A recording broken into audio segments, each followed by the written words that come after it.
Hello, hello. Happy Wednesday, everybody. Ooh, I just knocked myself in the head almost. Good thing I have a headband on.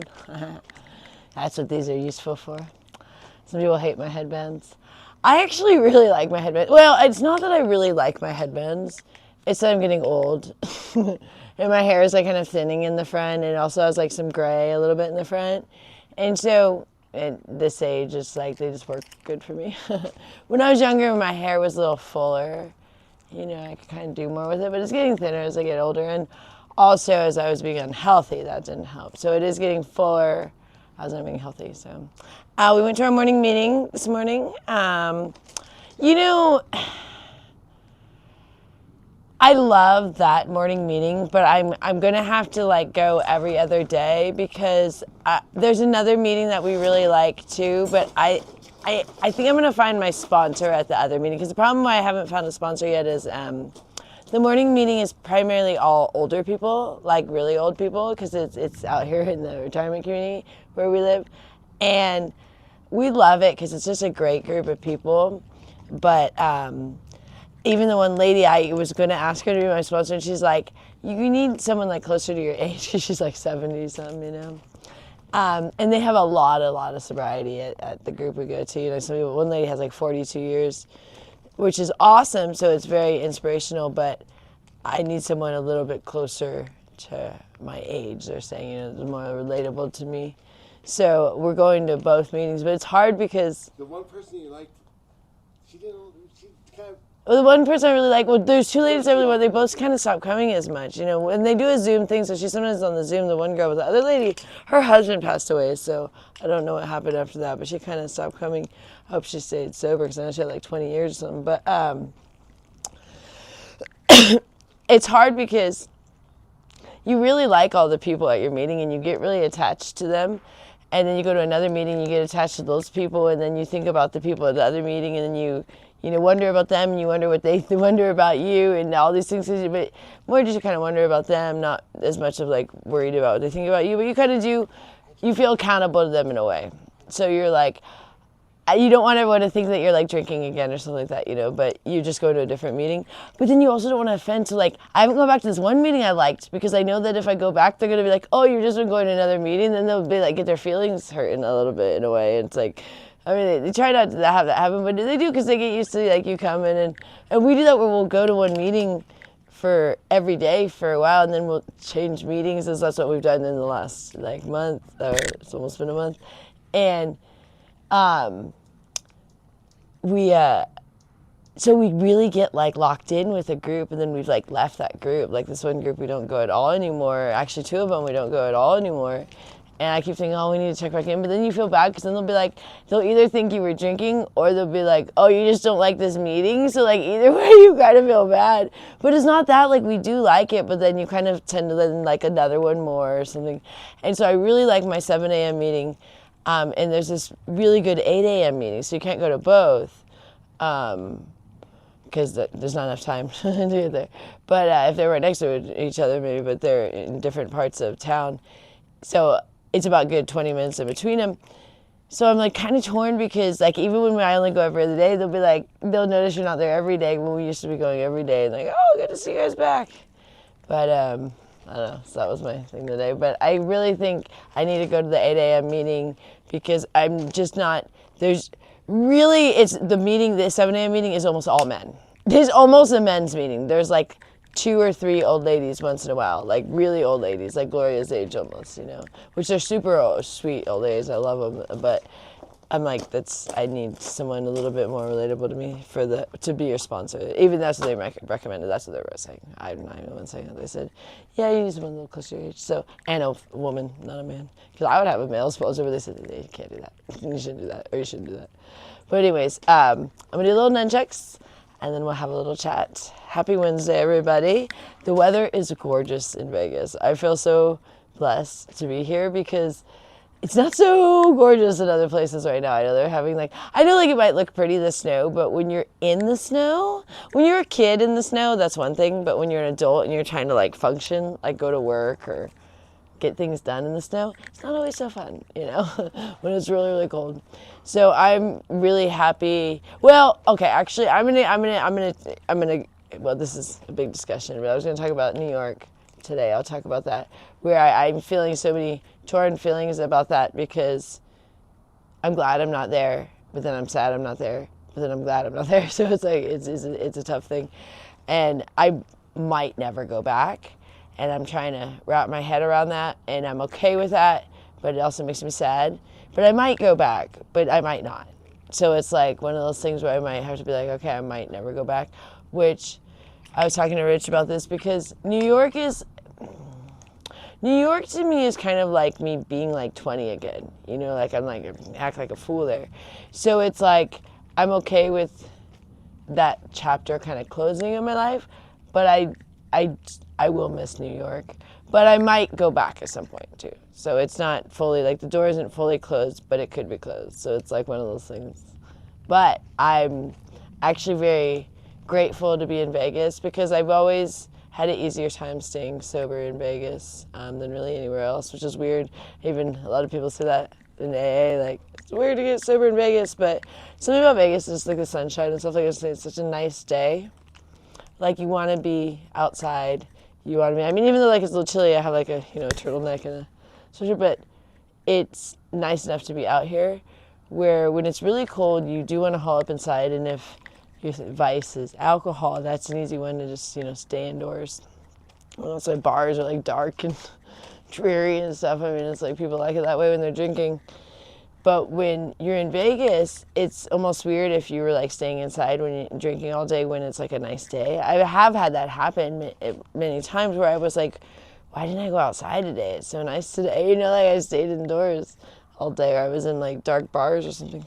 Okay, I'm gonna do the nunchucks. Okay.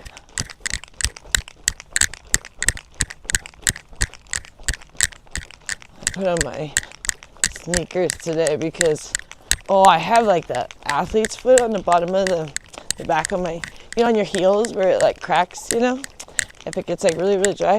So I've been spraying that, like that Tinactin, and then we have this Dr. Scholl's one, but it hurts. And it doesn't help that I always wear sandals. So then that makes your feet even drier, you know. But it was hurting so bad last night. And I sprayed that stuff. It's supposed to be like 24-hour relief. It does help a lot. But, you guys ever get that? Where it gets like, it's like athlete's foot or whatever. And it gets so dry that then it cracks. And so then basically you have like cuts on your heels. And you're like, Poor Annette had that so bad when we first got here. Some phone is really dinging. Ding, ding, ding, ding. I forgot to... Richard must be using it. It's like ding, ding, ding, ding. But I have the phone that's inside because it's charging, and I think he's using it because I hear ding, ding. I forgot to like silence it.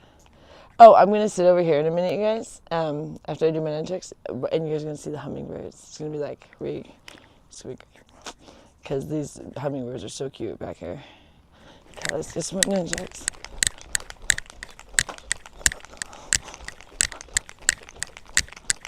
I was gonna. That's gonna leave a mark. I'm really like out of practice, so you end up hitting yourself more when you're out of practice with the nunchucks. You just do.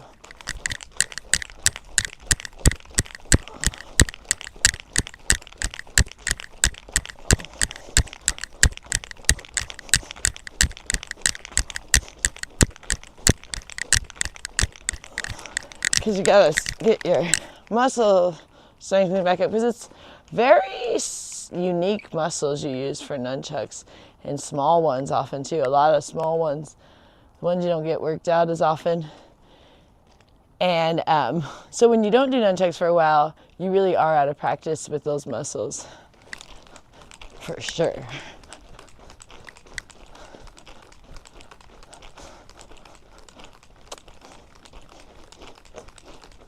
It feels good because you're getting like the force flowing through your whole body when you do nunchucks, so you can feel it after you stop moving, and you still feel like the energy flowing through your body, whole body. I love nunchucks.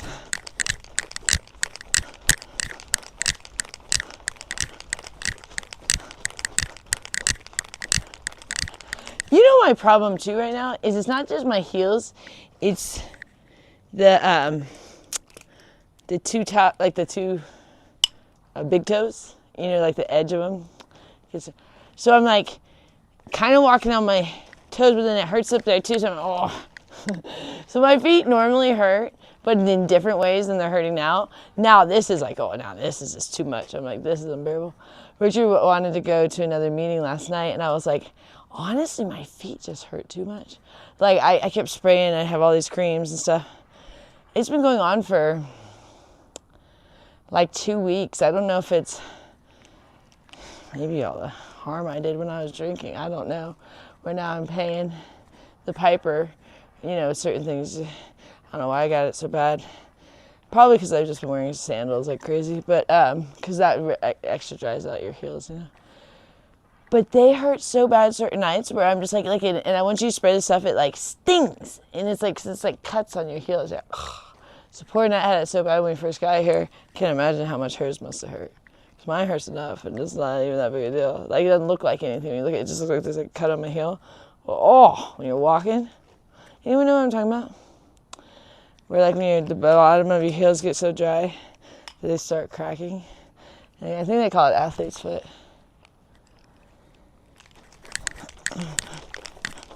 That's the spray I have, at least. Hopefully that's what I have.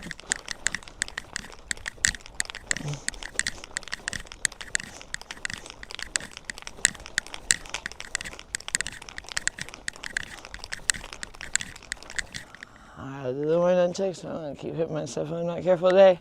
I'm out of practice.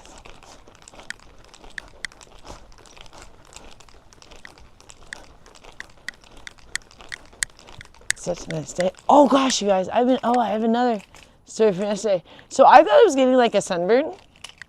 I was getting like a rash yesterday when I was sitting out here. I'm like, I think my body is healing from. So what happens when you drink alcohol really heavily, like I was doing in the last year, on and off, you know. As you guys know, here, I'm going to move this, sit over here. I don't know how Rich was going to do this. He was going to fix this, but yeah, here, you come fix this. Your body is not able to heal during the time that you're still drinking. Like, your body can't really heal at all. So like any things that it's almost like you kind of put those things on hold because you're getting sicker while you're drinking, but you don't realize it because drinking kind of numbs everything. You know what I mean? So you're like, oh, like especially like if you have pain or whatever, you're like, oh, drink, you don't feel it. So when you get sober, then you start to really feel the pain of certain things. You're like, oh dear, like I really caused a little havoc because I'm 40, I'm almost 41. So when I drank that heavily during those bouts in the last year, 2025, I did a lot of havoc on my body. And I'm now paying the piper, as I like to say. So definitely the, oh, my foot hurts so bad. Oof. Just the heel just hurts. What was I saying?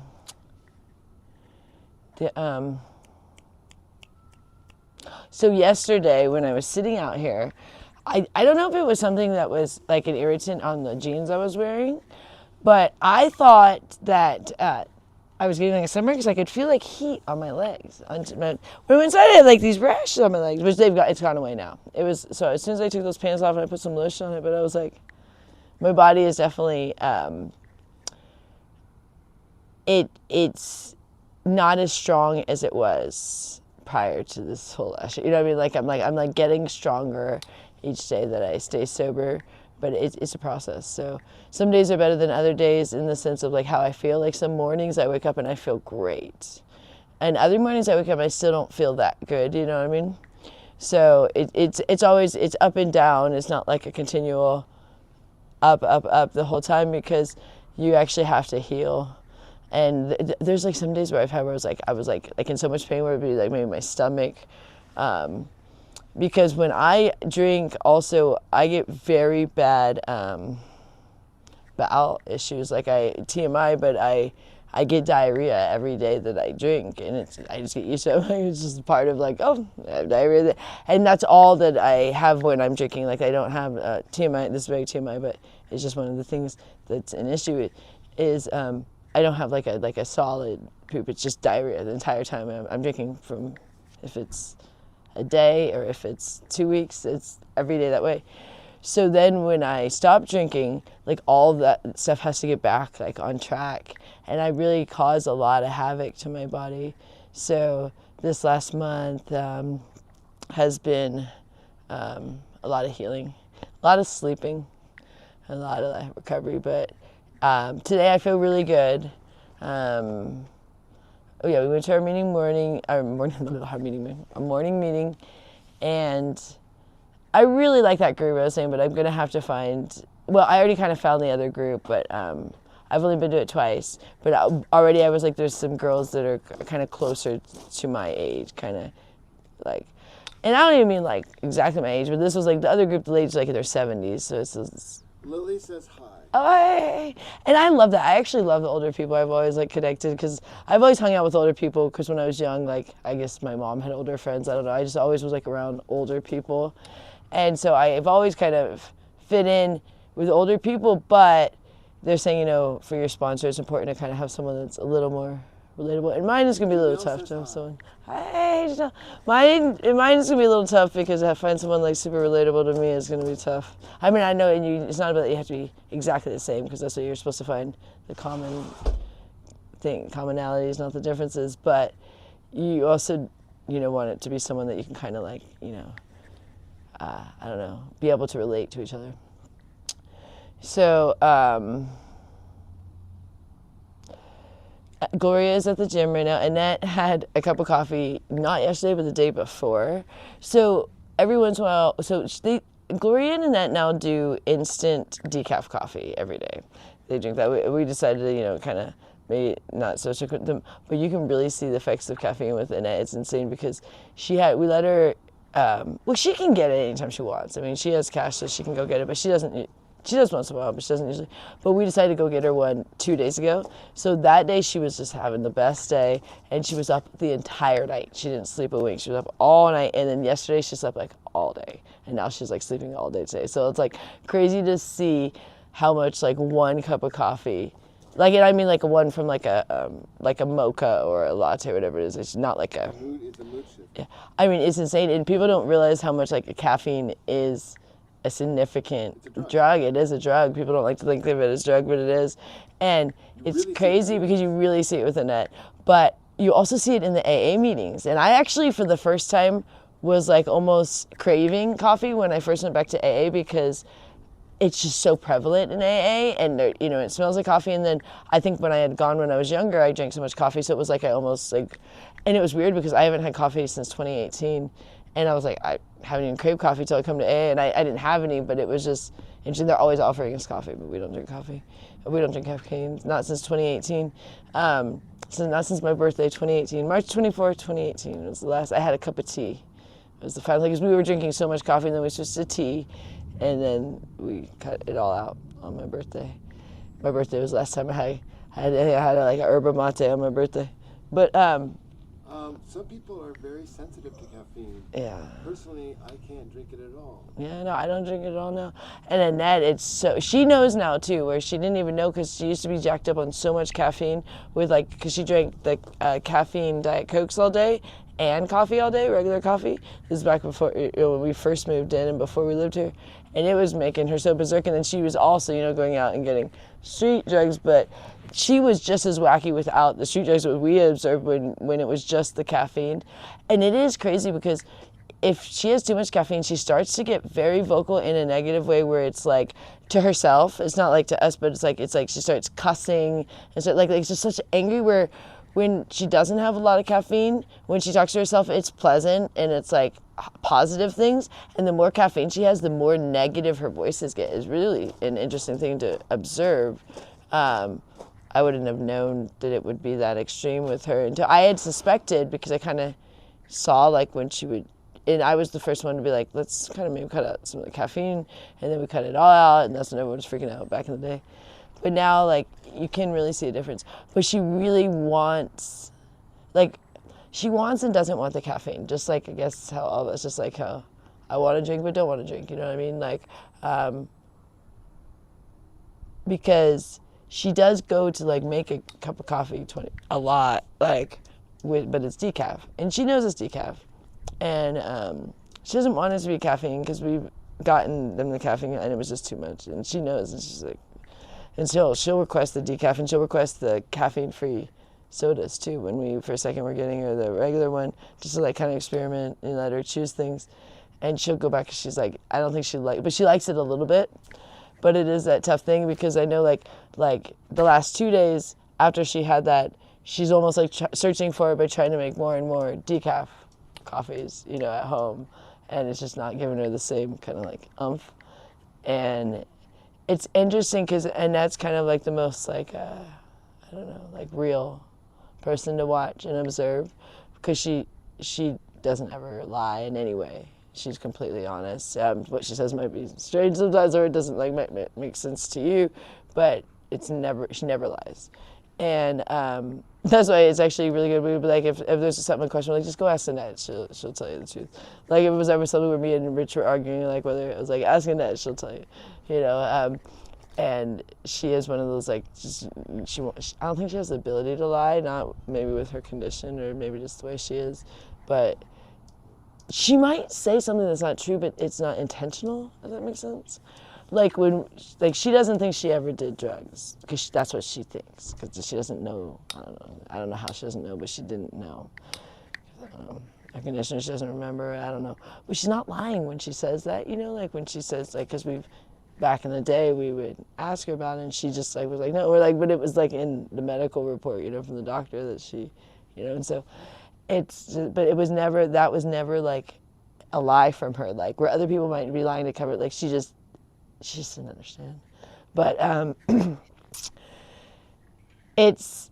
learning honesty, and I'm actually a very honest person when I'm not in my addiction. And when I'm in my addiction, I'm like the opposite of honest, you know, because I'm trying to cover up whatever my addiction is, you know, whether it be with alcohol or the food is the other thing that I've struggled with in the past. Then I probably become like the most dishonest person because I don't want to let people down. So if like with Richard, like the dishonesty comes will be like back in the day, be like, did you drink? No, I did not. You know, when I had, you know what I mean? And I didn't like being dishonest, but I felt like the truth was worse than being dishonest. You know what I mean? And that's never the case. So, because most times, like, the truth comes out anyways, and then it just becomes a bigger deal because then you lied, and it's just, you know, you guys see all these hummingbirds? It's so cute, huh? Can you see them? Look how sweet they are. Oh, they love our little feeder. The other people have feeders, but I don't know, they don't fill them up right, or they don't get the good juice. We get the good juice from Amazon, I guess. They like ours, the electrolytes. You have to get the hummingbird specific one. Otherwise, you can't just be, like, making your own, because I guess, like, certain things can kill them, like even, like, certain sugar or honey or something. They have to have their special juice. Look at this little guy. He's going to soak up the whole thing. Yeah, you're thirsty, huh? Can you guys see him? This one has a purple neck. I don't know if you can see that. Oh, there you go. Oh, I'm going to go check you guys out over there. Oh, so pretty. You're a pretty one. I love the hummingbirds. We actually love all birds, but unfortunately when we tried to feed the other birds, the pigeons took over. And I love pigeons too, but they're just too much of a nuisance. Unfortunately, they poop everywhere. But Casper's doing great. Casper's my buddy. He's just a sweetie, but he's been really mad that we're not giving him his little kibbles, his little pellets anymore. And he knows like where they used to be, and he knows like where I'm supposed to put them, like in his bowl. So like those two things, he either goes over to like where they used to be, and he just goes over there like, you know, especially like if the window opens, or because the can used to be by the window, I don't know, he thinks like certain things, like because it'll like rattle something, that he'll think it's time for him to get his pellets, and then you feel bad, but you're like, dude, no. And then, so then he starts pulling his bowl out and ripping apart his litter box. But we just have to let him do it because the vet said no more because he was, you know, getting too much weight, little guy, big guy. But he's really sweet still. Like, he does his little cuddles and stuff.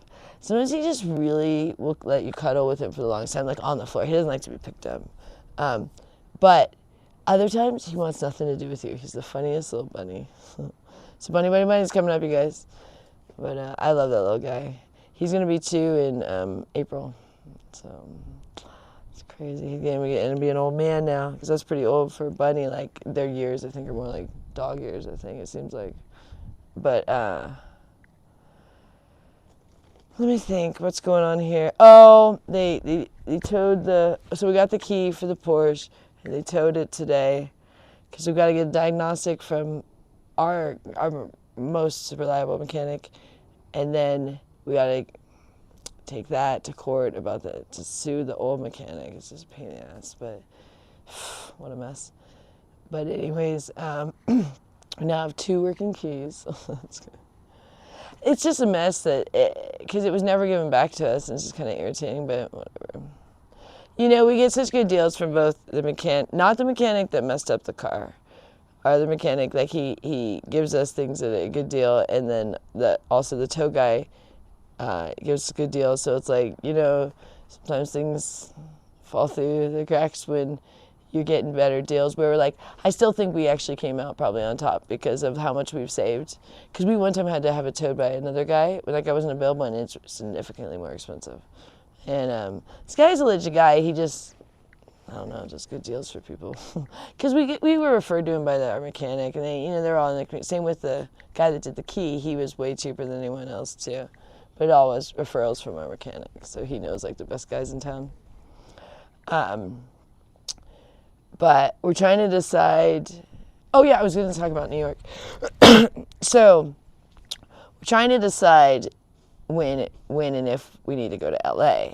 But it's kind of just depends on Vegas, and Vegas is coming back a bit, but it's it's so scary here because it's not consistent yet, like it used to be. It used to be so consistent for years. It was consistent till the pandemic, and well, Mandalay Bay was the first kind of like, but then the big thing was the pandemic. But I don't think New York is going to be a good option for me, not at least for a really long time, if ever.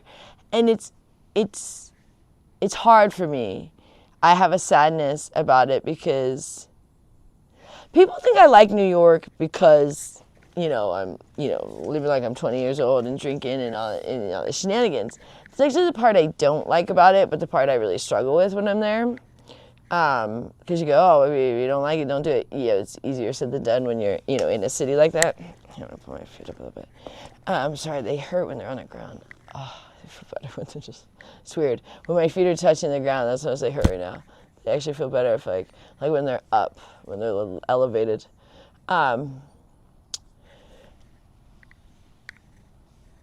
really am struggling with the New York thing in the sense of like letting it go, because I hold on to New York for a lot of reasons. Primarily, like that's where my mom's from, my whole family's from there, and it meant so much to me as a kid.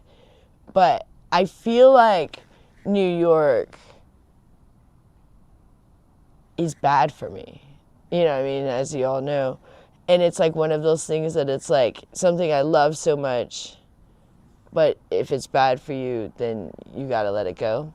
So that's how the alcohol is, but also New York is kind of that way. Because for one thing, it's actually very hard to be away from my family too. Even though like, okay, I love New York and I love there's that thing of like, it is kind of fun to kind of like be independent while I'm there, but then I also am very lonely while I'm there. And that's why I struggle with addiction when I'm there, because I am lonely, even though I'm liking like the independence, like, oh, because like, I always kind of feel like I'm like in college when I'm in New York. Like I'm like I feel like I'm like there as if I was like in college, like, and I feel like I'm college age even though I'm like 40. But then I come home and I feel like I'm 40, and then I have to pay the piper for all of the, mistreatment to my body while I was in New York. So it's not really like a valid, like I couldn't live there long term. But I feel like it's kind of like enough is enough. It's like, but the problem is New York was very financially good for me, but I don't know if it was panning out at the end of the day, if it was like worth like my sobriety and my health. So, but it is kind of like it's like a loss, you know, because first, I lost my mom, and then letting go to New York is also still kind of like losing my mom and letting that go, because that's like where she's from.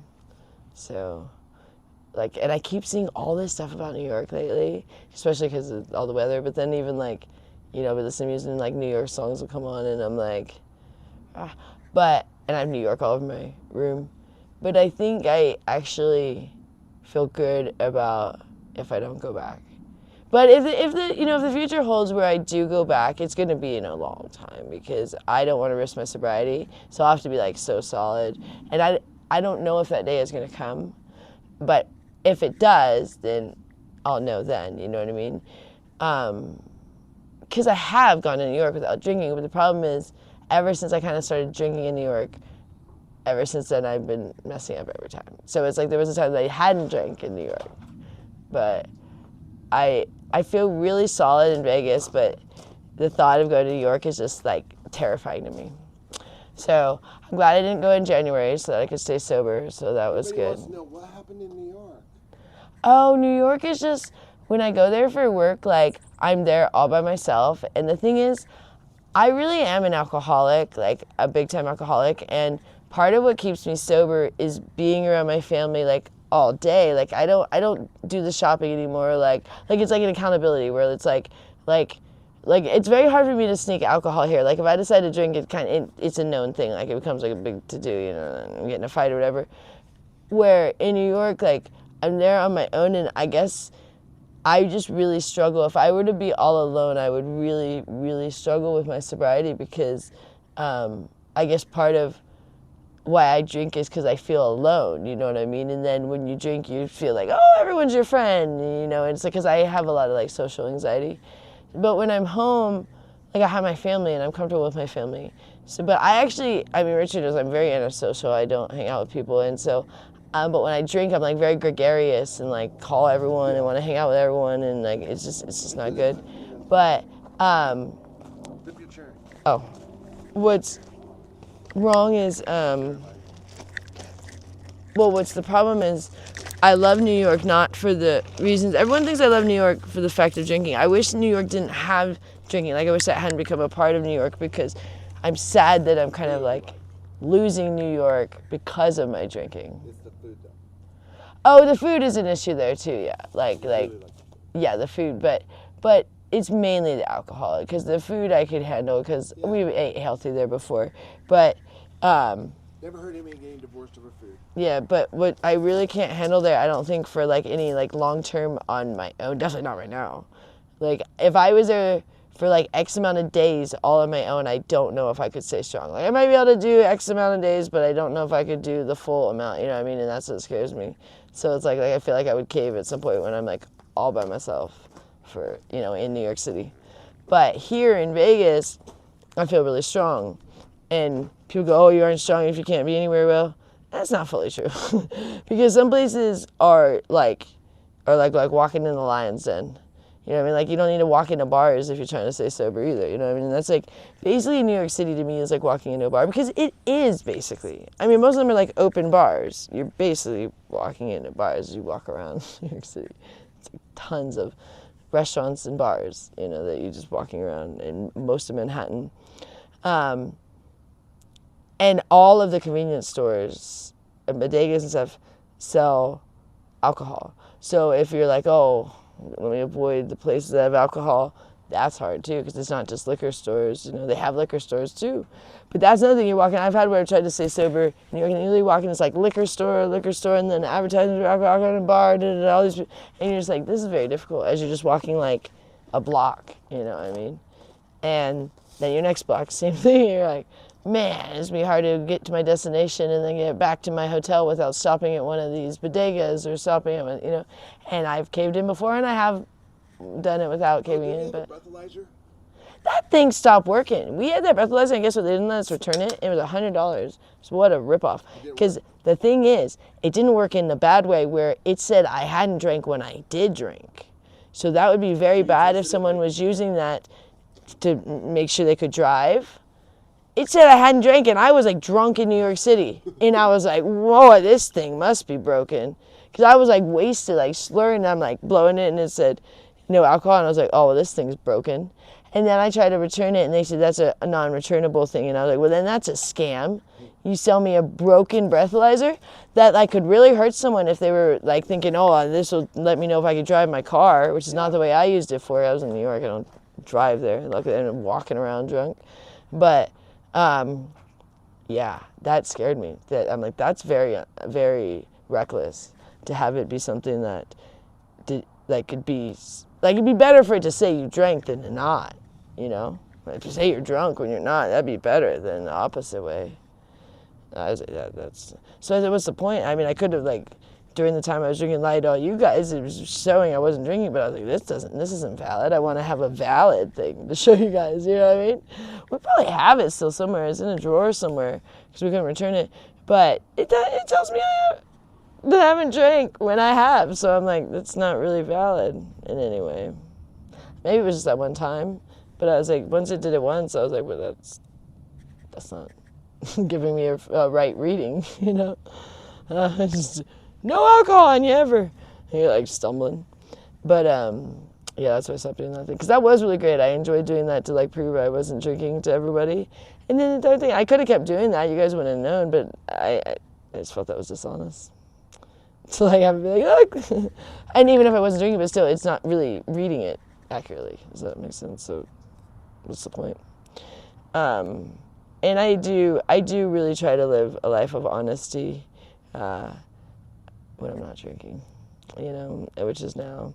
And it's important to me, like, it's very important in AA to be honest.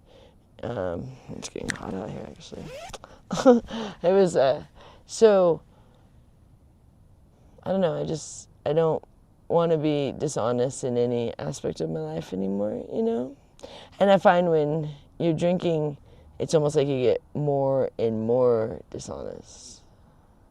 Because you're probably trying to cover up more and more things that are... Because usually you do things you regret, you know, when you're... Maybe it's not alcohol for you, maybe whatever your addiction is. But you do something you regret, and then each time you're doing it, you're doing something you regret for the most part, you know. And so then you're like, the lies stack up where you're like, ooh, I don't want to talk about that. And maybe it's not a lie in the sense of someone didn't ask you a question, but you didn't volunteer the information. Does that make sense? And then, you know, if they ever found out later, why didn't you tell me that kind of thing? So a lot of that happens, I know, with me with alcohol. Like, really, I do dumb things. I'm like, oh, I don't want to tell anybody what I did, especially like Rich or something. And then he finds out later, like, oh, it's embarrassing, you know. And the person get really mad, like, why didn't you tell me? You're like, well, because you told me you never found out. Like, why wouldn't you know? Well, because so you get mad at me. Why'd you do it in the first place? Well, I was drinking, you know. And it's just because of a vicious cycle. So it sucks. The more and more you drink, the more it's like, well, why'd you do that? Well, I was drunk. Well, then why'd you get drunk again? I don't know, I'm an alcoholic. You know, it's like your only explanation. You're like, I don't know. Like, I can't tell you much more than that. It's like, I did that because I can't handle my alcohol. Well, why'd you drink again? Because I can't handle my alcohol. I don't know how to stop. You know, that where until you go do something like AA, it was becoming, you know, sorry, I'm getting hot out here. Hopefully I'm not getting a rash under my arms or something. I gotta watch it now. Because honestly, the rash felt like it was just, I guess, like a sunburn coming in. I didn't feel, and it was like but my leg was getting hotter and hotter, and I go inside, and it was like all red, both legs, but it went away. It wasn't like anything that lasted. So I don't know what that is, like, but isn't that weird? So I put them pants right in the washer. I actually got my wash going right now. I put those in yesterday because I was like, what the heck? I didn't know if it was something on the pants or what. But Richard says sometimes just being in the sun, if there's something, like I said, when you're being unhealthy, there's all these things going on in your body. And when he says the sun brings out some of that, like the negative toxins and things. So that's good. I'm feeling really good today. Like, today was one of those days I woke up and I felt really good. You know, I jumped right in the shower. And then we went to the 7 a.m. meeting.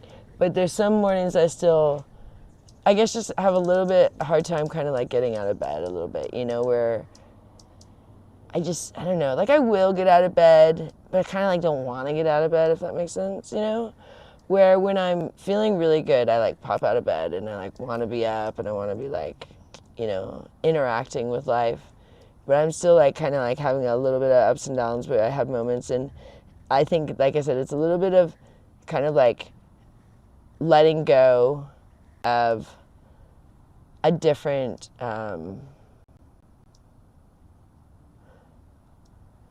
like a different way of life, you know. And it's hard. Change is hard but good, you know. And it's time. Like, I don't want to continue acting the way I did like ever again, especially at my age. Like, it's not cute, it's not funny, it's not sexy. It's very immature, and it's embarrassing, you know, and childish. So, like, people get passes when they're young, you know, especially when they're doing drinking things. They're like, oh, you're in your 20s, you know, you'll grow out of that, whatever. But alcoholics never grow out of it, because it's not an immaturity thing. You struggle with alcohol, you know. You can't control yourself when you start drinking. So what I keep doing is I just keep going like, okay, I don't want to drink before a meeting, and then I don't want to drink after a meeting, and that's what I said. And then just, I don't want to drink in between meetings. And so it seems to be working, because I really do feel accountable to these people of like, they don't even ask you what your sobriety date necessarily is, but you just, for the first 30 days, have to raise your hand. But it's just like, you just feel like all these people are staying sober, and you should too, you know what I mean? And like, don't go if you're not. Like, it's kind of like, unless you're forced to go. Like, when people are court ordered, sometimes they go and they aren't sober.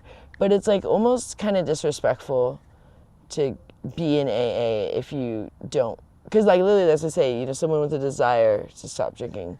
So if you are continuing drinking and just going to meetings for whatever reason, I don't know why you would do that unless you're like court ordered to or something, or someone's forcing you to. It doesn't really make sense. So that's why I had to choose to go.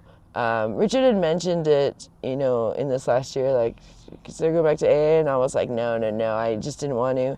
And then, you know, I'd even considered going to the VA for treatment, but that would be, you know, I'd be gone for X amount of days, and I just didn't want to be away from everybody more. So I just decided, is it still going? Yeah. Okay.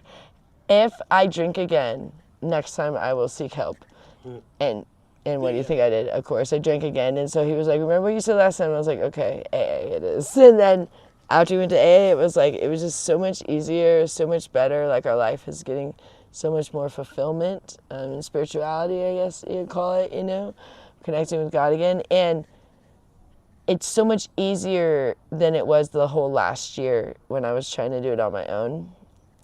And so I really appreciate these groups, and I really feel like accountable to show up. That's what I'm saying. I feel bad when we don't go to a group, because I know they kind of miss us, because they actually like newcomers, because it's good to have like new people coming into the program, because, you know, a lot of people have been there forever. So they really do like the new people coming in. It makes them feel like you're listening, and you're, you know, it's soaking in what they're saying. So you are like important in your first 30 days. And so you feel that when you go to every meeting, because you like, they talk about you, you have to raise your hand, they all mention you and stuff. And for me, it's a lot, but it's very welcoming too. And so I feel like when I don't go, like, I actually feel like, oh, I'm letting that group down or something like that. And I think that's a good thing. I mean, I'm not letting them down, so it doesn't really matter in that sense. But I think it's good to feel that way, so that you want to keep going back. You know what I mean? And you actually, like, I think about the people. I mean, me and Rich go together. Well, we've gone separately, and you know, and we want to go to men's and women's groups, but I'm finding that all the women's ones are on Zoom, and I don't want to do Zoom. I want to go in person. I'm like, why are all the women's ones on Zoom? And then we wanted it to be where it'd be great if they had where it could be just staggered a little bit with the time, where like there was a women's group, Richard dropped me off because we only had one car, and then he'd go to the men's group. But basically our 7 a.m. is almost a men's group, which I love all the guys in there. They're great. They're all older, like where they're like my grandpa's age kind of thing. There's one guy, he's from New York. He's just like, he reminds me so much of my grandpa. He sounds just like my grandpa. And he's from the Bronx. My grandpa's from Long Island, North Babylon, Long Island. And so I talk to him sometimes because we'll talk about New York. And I really relate with these guys, but I'm finding that for me to move forward, like with a sponsor, and really to get more kind of plugged in, I guess as they say, I need a group that's a little bit closer to my age and even kind of like my sobriety, because this group is like, most of them have like 20 years plus, of sobriety, which is awesome.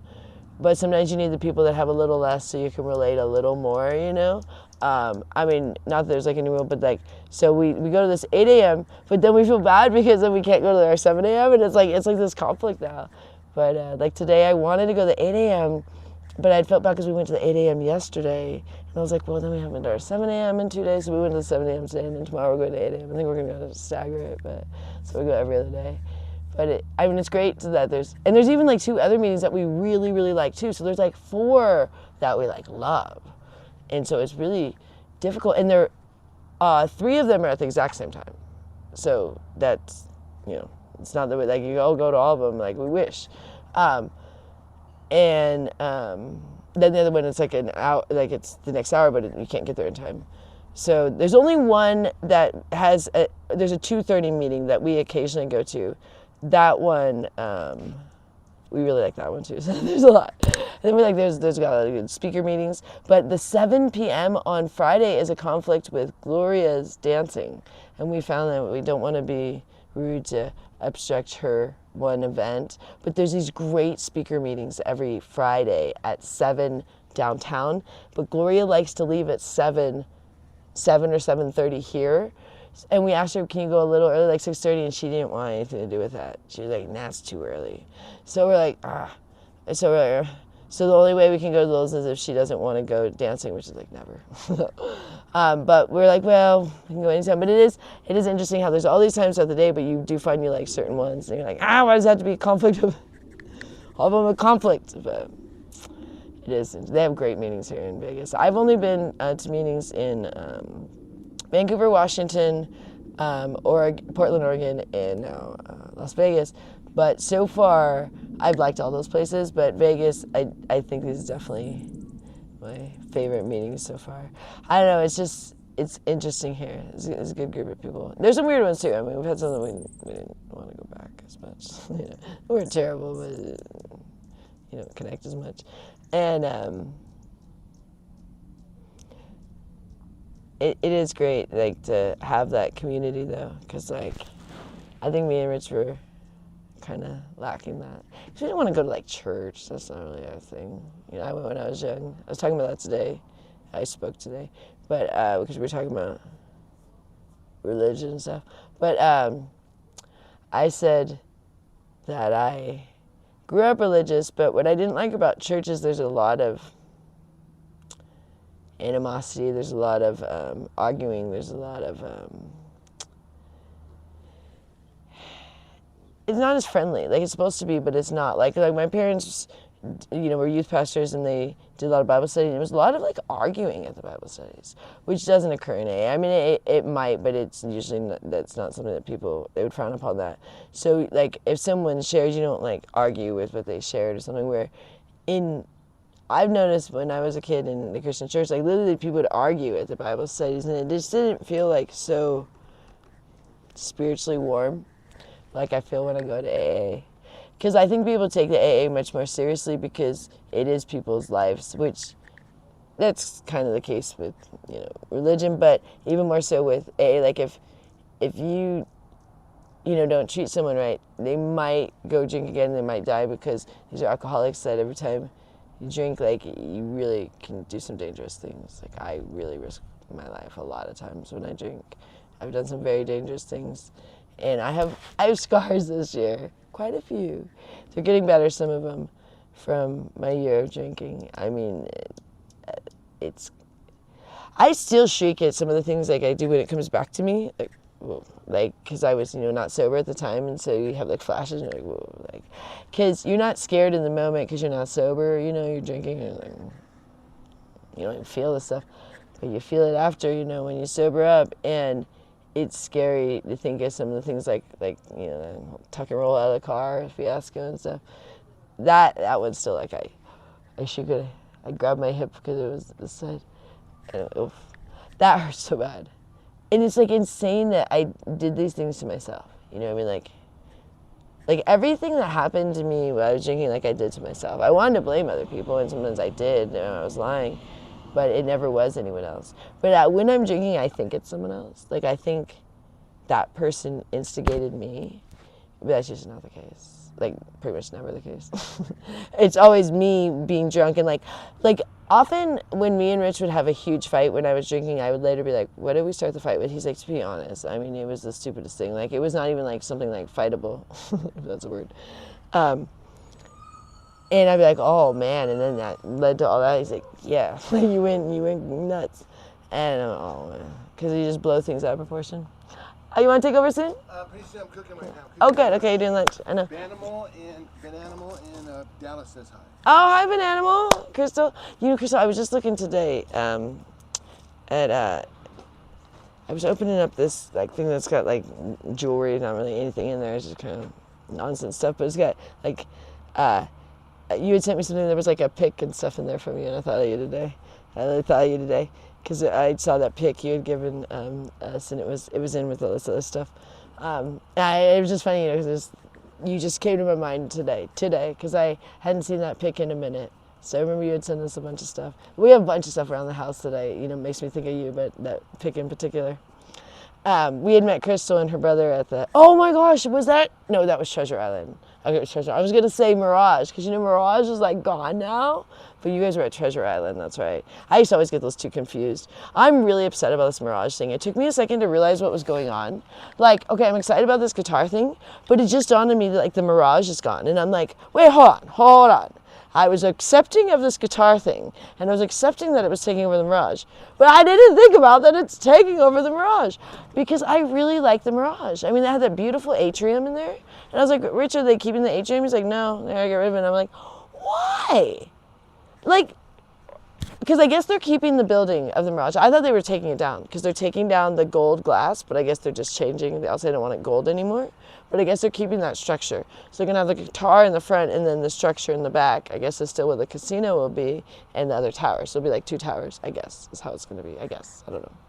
I didn't know the workings of it. That's what Rich was telling me today, because I was like, what's the deal with this? Are they taking down the Mirage? He said, no, but then I said, well, then why did they get rid of the atrium? Do you guys know what I'm talking about if you've ever been to Mirage? This beautiful, I mean, where it was, you know, open glass, like almost like a sunroof, and then just all these beautiful plants and stuff when you walked in. I mean, I love the Mirage. And the Mirage wasn't really, I mean, all the casinos are, you know, that are older are kind of dated, but it's not much more dated than the other ones. You know what I mean? Like, I think it's way better than like Excalibur or Luxor or something like that.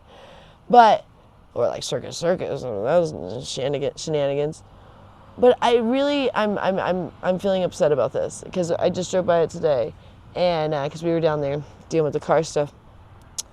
And I was like, you know, why did they have to like tear up the volcano, you know, tear up the atrium and all this stuff? Like, couldn't you just put the guitar and have some of these other things? Maybe not the volcano, but it just seems like they didn't need to get rid of some of those things. Call me crazy, I don't know. I'm a nostalgia person. I don't like that they blow up the casinos here. I hate that. I don't like that.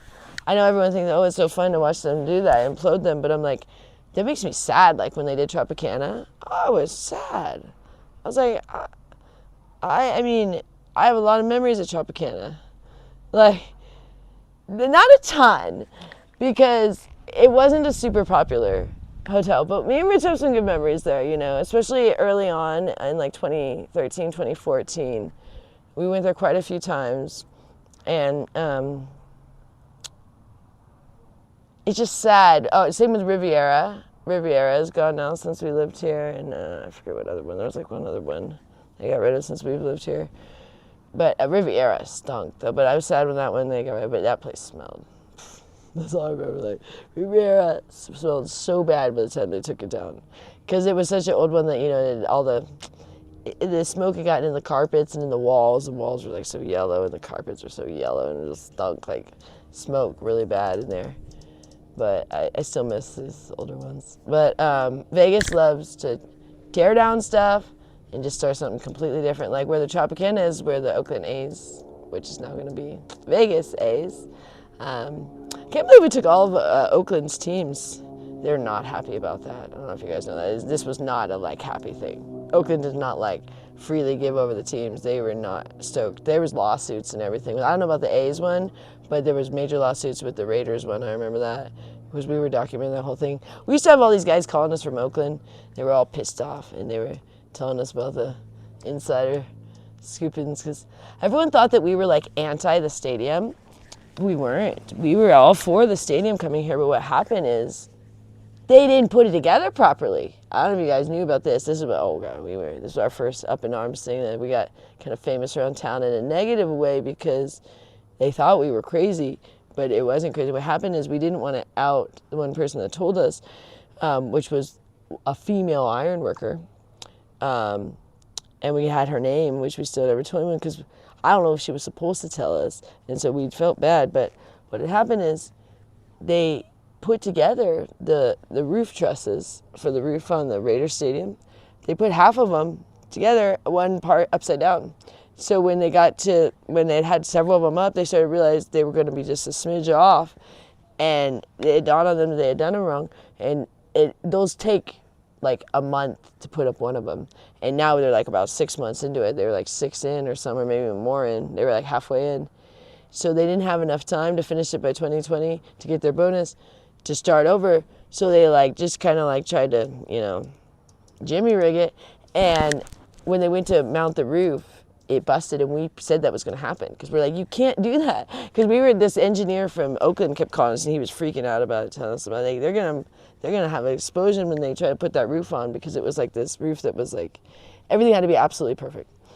And exactly what happened, these 8-ton, 12-ton bolts or something go flying everywhere. Some people got injured and stuff when they tried to put that roof on. And we were the ones that were barking about it for like months. We're like, that roof is not going to be right. It's not going to be right. It's going to hurt somebody. It's going to hurt somebody. And they're like, you guys are crazy. And we're like, how do you guys know that? We're like, well, this person told us, but we don't want to give her information. And like, oh, you guys are making it up. Because it was one of those online things where the haters online. And we're like, no. And they're like, you guys are just hating on the city. And we're like, no, we really want it here. We were all for it, but it's wrong. And then it finally busted, and then they had to get all these engineers out. And they had like 5 to 8 engineers to come to retrofit it. And now, whatever. I still don't think it's as good as it originally would have been, but they put a big Band-Aid on it, I guess, so it works. I'm still nervous something's going to happen with these. I hope nothing, knock on wood. Because I think this is serious. I mean, it's people's lives if something goes wrong. With these stadiums, they got a lot of people in there, Ridiculous. But, so we got a little bit of a bad rap at first when we were on YouTube with our other account. For people thought we were like anti-Raiders. No, I love football. No, we're anti someone getting hurt at the stadium. Oh, sure. Yeah. Oh, you made yours. Okay, did you have them already? I have not eaten them yet. No, I'll eat them. Okay. Do you want to sit here and chat with everybody? It's really nice out here. I'm going to do my nunchucks, I think. Oh, yeah. I haven't done those in a minute. Do you want this chair here then? Probably move over there.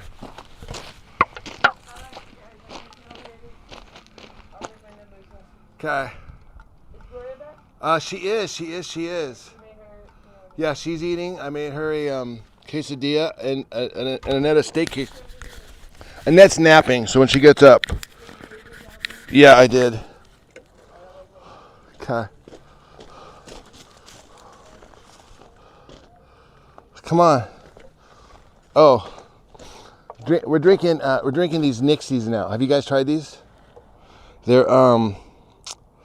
They're different than the other ones we've been doing, which were just the regular seltzer waters. These are organic, actually. Okay. Hello. Nice. Hey, for everyone that's new, nice to meet you. Thanks for being kind. Nice to meet you. Oh, cool. We have this banana. Yeah, he had to go to the clinic. Okay. Oh my gosh, 40 milligrams, not enough. I'm not sure what we're talking about, but sometimes I jump in conversations halfway through, Hi, Dallas. Like I said, hello to some old friends, hello to new friends. Dallas is an old friend. In my arm. The pain in my arm is also an old friend. Hello, old friend. How are you today? Oh, I'm doing good, Jedi Rich. I enjoy making your arm hurt. That's my role here, is to make things very uncomfortable for you. Oh, that's fine. That's fine with me. You just do your thing and I'll do my thing. My thing is to accept the fact that you do that.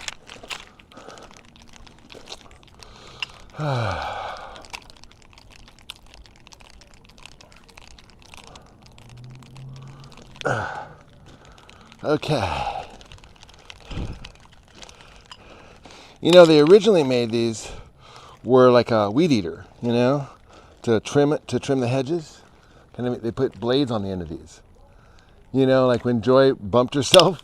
Can you imagine you bumping yourself with the blade on one of these?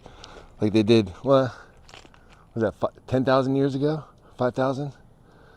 Oh, the hummingbirds are back. They're funny characters.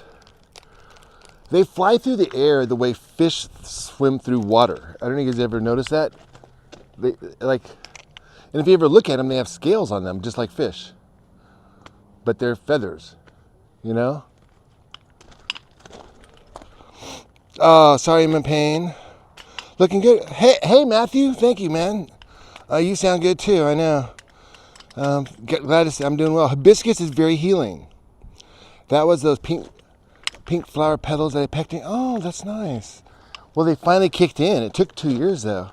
Not fast acting, but they did work. Thank you for that. Thank you very much for the healing hibiscus. I'm drinking it. Did you mention it because I'm drinking hibiscus right now? I'm drinking strawberry hibiscus tea, organic. So maybe it's healing my shoulder.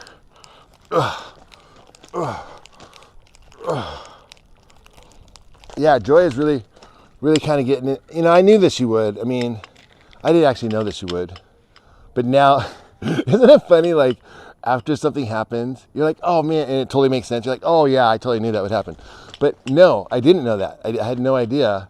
But now looking back, I'm like, duh. I mean, it's like totally her gig. I mean, it's like she's just a yapper, and everybody just gravitates towards her. Everybody wants to be her sponsor. She I'm not gonna get into her stuff, but you know, it's just like, you know, she feels it's very, very fun. She feels very, very. It's for a lot of people going to those meetings, it's a lot of work. For her, it's fun. But then again, I don't know. She thinks a lot of different things are fun that I kind of like wouldn't think of that interest. You know, I'd probably shy away. Yeah, man. We're gonna do the nunchucks. Get these nunchucks going. Loosen up our joints. It's good for us old guys, Matthew. Yes, you have to. Oh, I have to consume it. Oh, that's probably why it took 2 years. I thought it was just one of these like spiritual things, man. It's like, you know, like sage, like burn sage in a place. Doesn't that do something? The hibiscus, you don't just throw it around. It doesn't do anything. It's like throwing flowers. Meetings give such a great connection. A lot of people. Oh, I know. And the weird thing is that when I was in Oregon, like I knew her when she was going to meetings, and I too was. I had just stopped going to meetings because long story, but you know, my alcoholism, myself. If I want to talk about my story, it kind of went like how a lot of ego in my story. But anyways, so I ended up buying this condo because I was pissed off that someone said something to me that made me mad, and so I did that. But that's when I met Joy, because she worked there.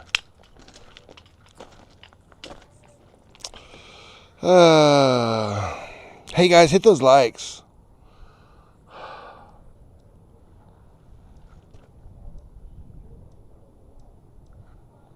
Man, it's nice out here. You guys want to check out the view? Or you guys, I don't know, do you like looking Do you like looking at the person talking, or do you like a B-roll? You know, like seeing something else and having me talk over it. You love hibiscus tea? I should do some hibiscus tea, Dallas.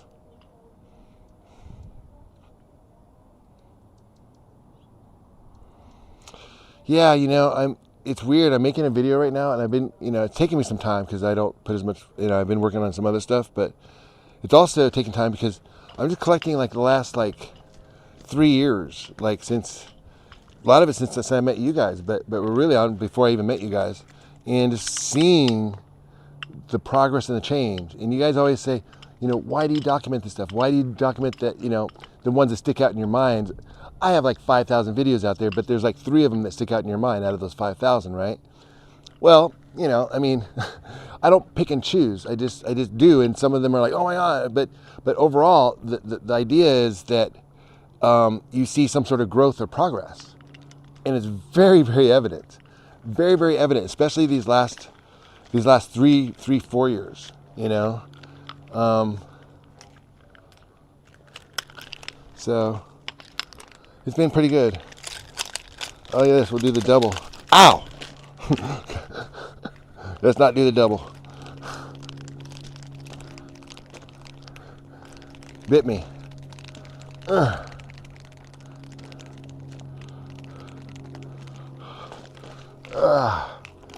Yeah, so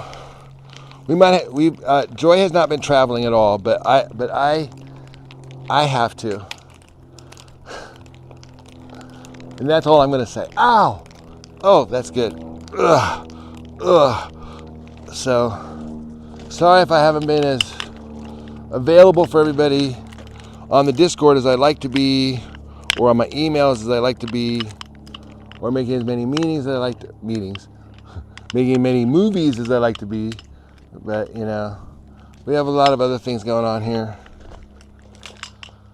Well, I'm gonna put the chair back.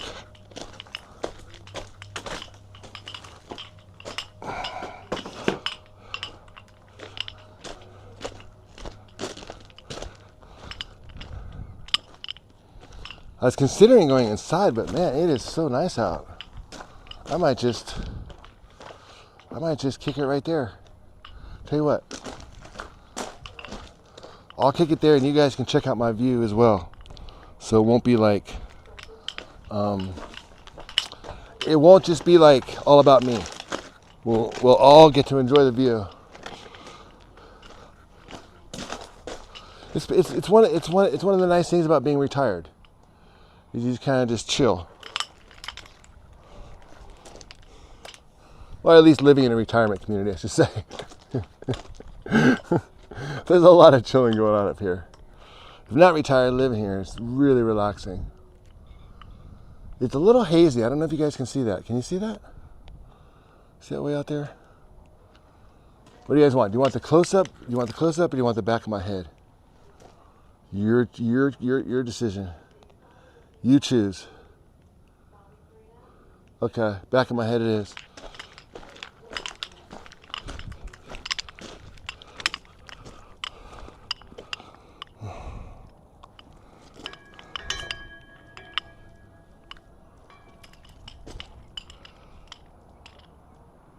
Okay. You can hear the hummingbirds over there.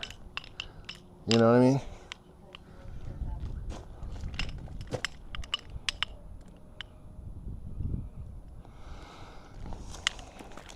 Oh, I know. We really do have a good view. Very, very fortunate.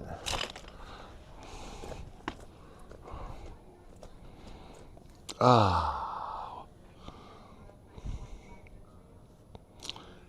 Now we can relax. Now we're normal, as Annette would say. It's kind of funny because, okay, what I'm watching right now is, if you guys, I was trying to show you what was happening when Joy was talking, but I was trying to explain the drama with the hummingbird feeders. Yeah, drama. You think humans are the only people that have drama? Oh my. Humans are so human-like, aren't they? Sorry. I'm just imagining what the birds would be thinking. Humans are so human-like. They really think everything's about, like they invent everything. No, birds invented it. Birds invented the drama.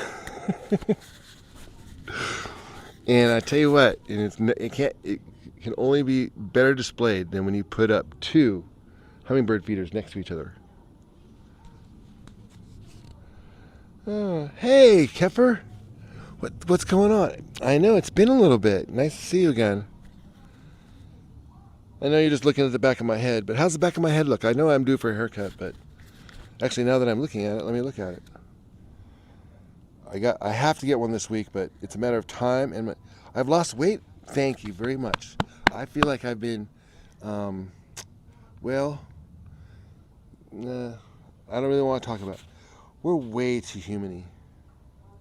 Yeah. So anyways, I was going to say, so what I'm watching, okay, so, well, by the time I show you the birds, they'll have moved. Hit the likes, please.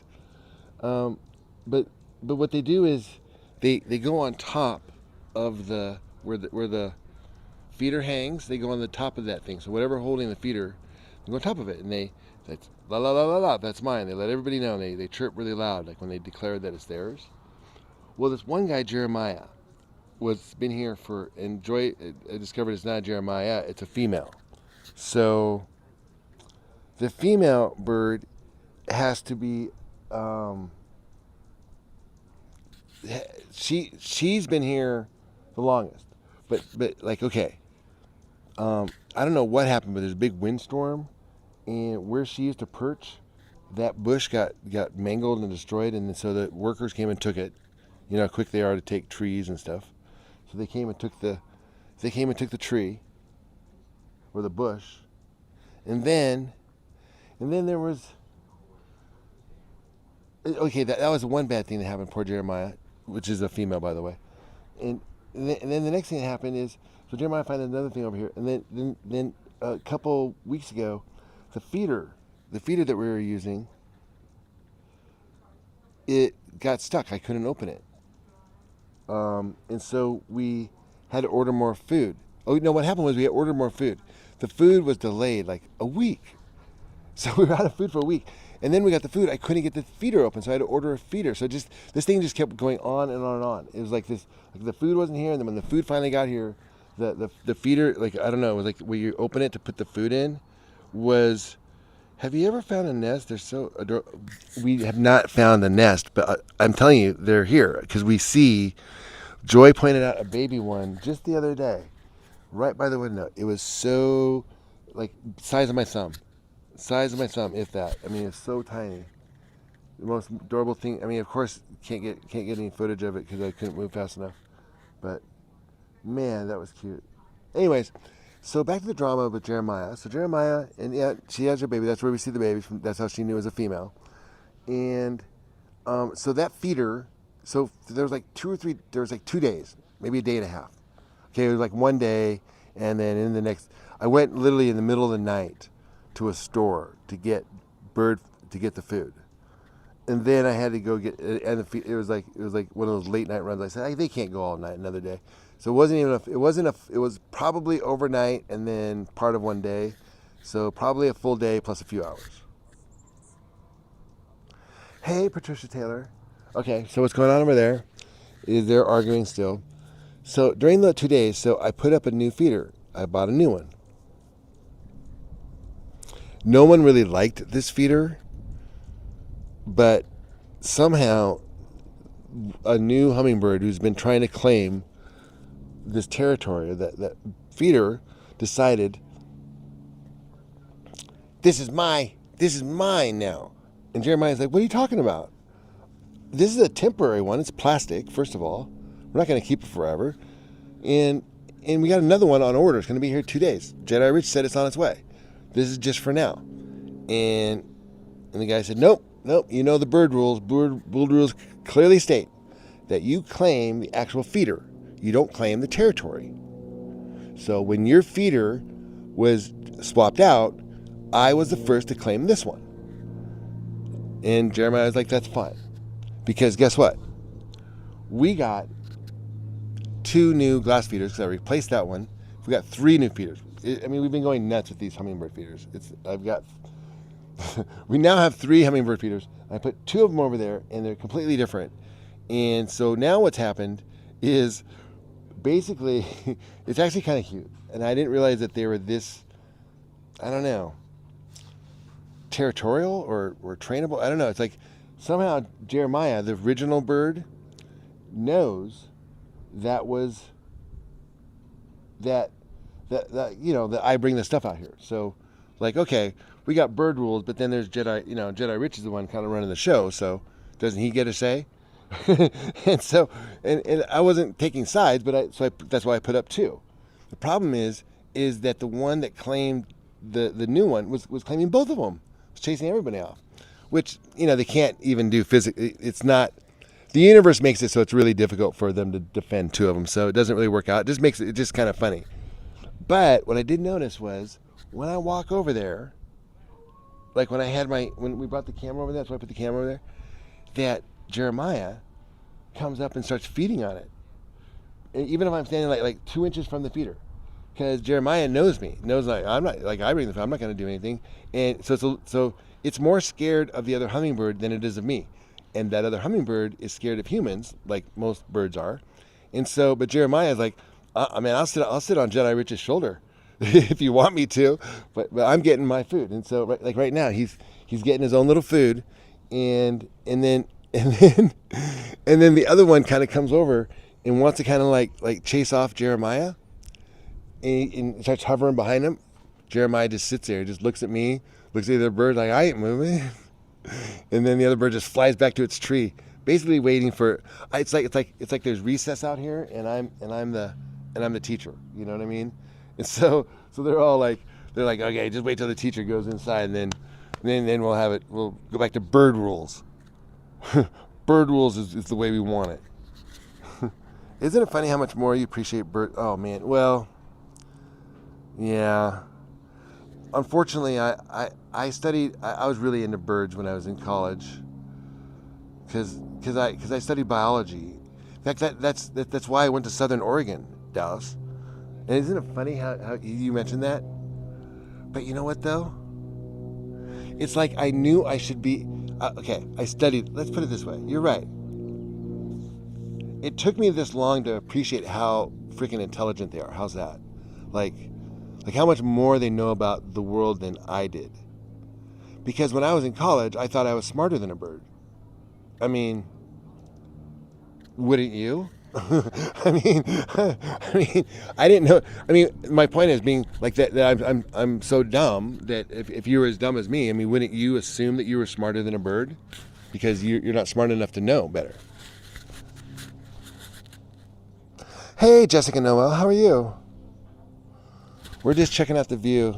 It's kind of hazy today, but maybe you can kind of see the strip, the sky, the strip line.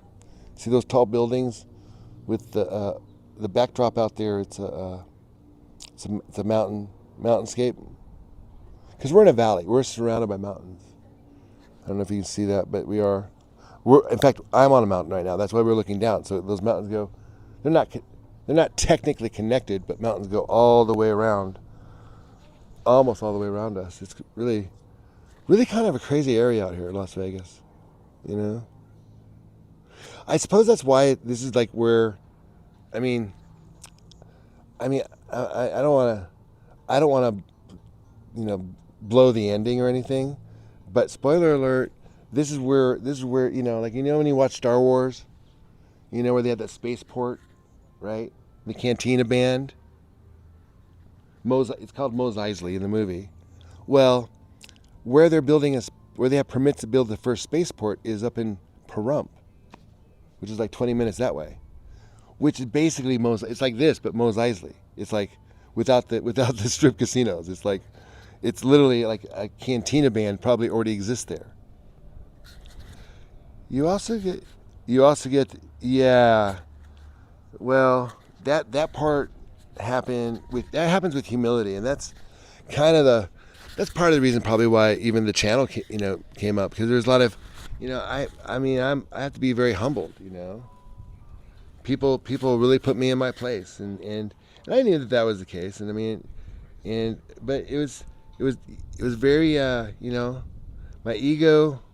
I don't know if you know who Frank Black is, but Frank Black is an artist, and I don't know, when somehow I was always told that I have to let go of my ego, but then there was that Frank Black song. Do you know what I'm talking about? Is it Frank Black or the Pixies? It's the one that goes, "Hold on to your ego. Hold on to your ego." Hi, Adrian. You come up. I'm proud of you, my friend. I'm glad you're my friend. I know you guys are great. Well, you guys were so much more grounded and rooted. You had to be. I mean, like I said, there's another creator out there that gives me crap, but I came into the program when I was 19 and stayed for a while. So I had a pretty good idea how I could set up life so I could not have a long list of amends to make later on in life. But even then, I still had some. Even with all that planning, I still got tons. But yeah, but my point is I wasn't very grounded by design. Looking back, I'm reflecting. I'm not, this is not for those of you who've ever been, for those that don't really understand how like those type of meetings work, it's kind of like, it's not so much like a lot of times you'll think that people are boasting about their past or they're no, a lot of times what they're doing is they're basically humbling themselves, and they're talking about themselves almost in a third person. They're saying, "Oh my gosh, can you believe I used to think this, or I used to do that?" Without actually saying that in those words. Dallas, I learned that, and I didn't want to think that, and it's funny, but that's a fact. How can it not? Especially it's such a young, impressionable age. I mean, I was in college. I was in Santa Barbara, and it was a very mystical time in my entire life. I was very impressionable, and so I was very grounded. So I felt, I don't know, maybe this is all part of the path. It was all part of the path. But like you guys were saying too, okay, there's a part where, we can be sober, but are we changing? Are we growing? And I think without like any sort of structure, without any sort of program, a lot of growth is not, was not experienced by me. And again, I think by design. I think what happened is that maybe, in looking back, like, it's kind of like, okay, if you guys believe that there's a higher power or God, it's kind of like, okay, the kid came in when he's 19, basically hung out until he's like 33 or 30, whatever. And so now it's like, okay, now the other side of it is like, okay, let's, you know what I mean? I don't know. I don't really want to, I don't try to, the more I understand, the less I know. So I don't try to say I think this is what it was or what it is, but that definitely feels like it was a journey, it was an experience, and I'm glad I made it through. My husband is from Santa Barbara, grew up in Montecito. That's wonderful. Wow, well then you know what I'm talking about then. And for someone who grew up in Oregon, going to Santa Barbara for my very first living, well, not my first, but almost first, living away from home, it was pretty exciting.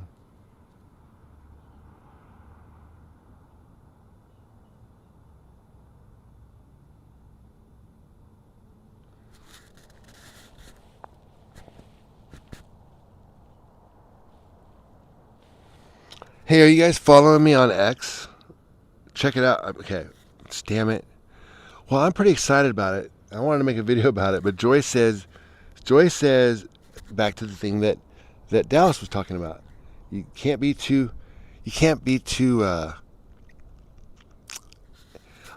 don't want to be a braggart.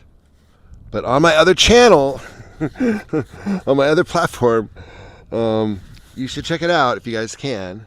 If you want to. It's called Jedi Rich _ It's beautiful there. We go visit once. I know. I should take Joy there when we go to LA next time.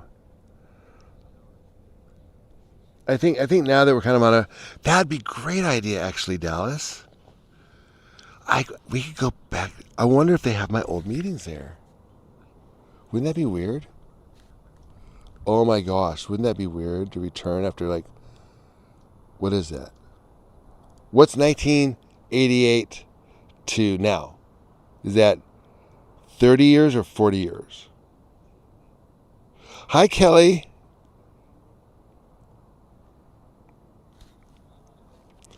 Hey guys, thanks for hitting the likes.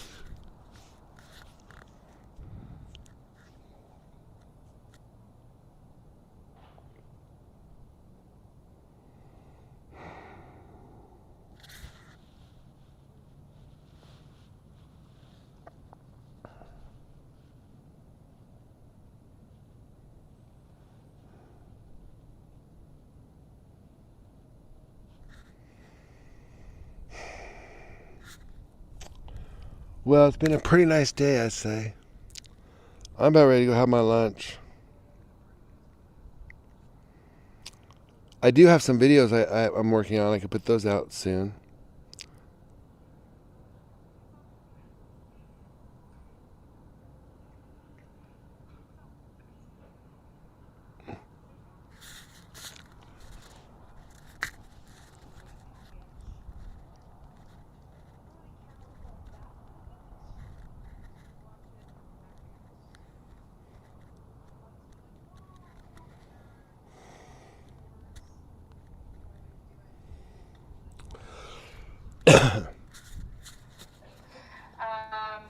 Hey guys, happy Wednesday to you all. Someone says they're rooting for a good game. I mean, that's really what you could always ask for. Just have a really good game. Yeah. Whoever you're rooting for. Go. Alright. A lot of hair, I gotta break it off. Okay, Joy wants me to hang out with her for a minute. You said you get together with friends and have a big old party. Good for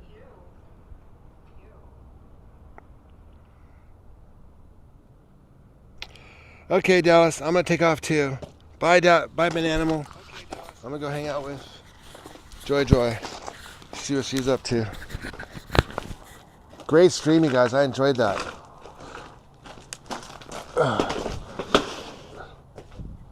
Thanks for being thanks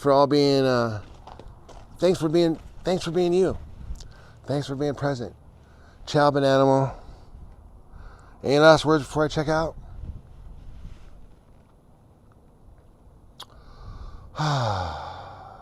I got my nunchucks. Hold on.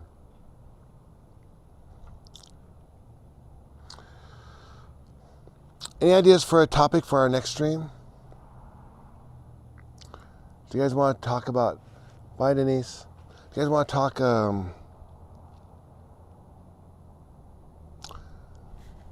what? Sports? Politics? Weather? I don't know. I'm trying to think of some good topics. Anything. I mean, I watch some of the other channels, and it's just like, oh my gosh, snooze fest. You know, I mean, I realize a lot of the interaction is amongst the chatters, not so much the viewers on live streams. But I do like to have a little content. I like to have a little something like a hook, you know, something that kind of grasps you, some sort of content engagement. You following? Cool.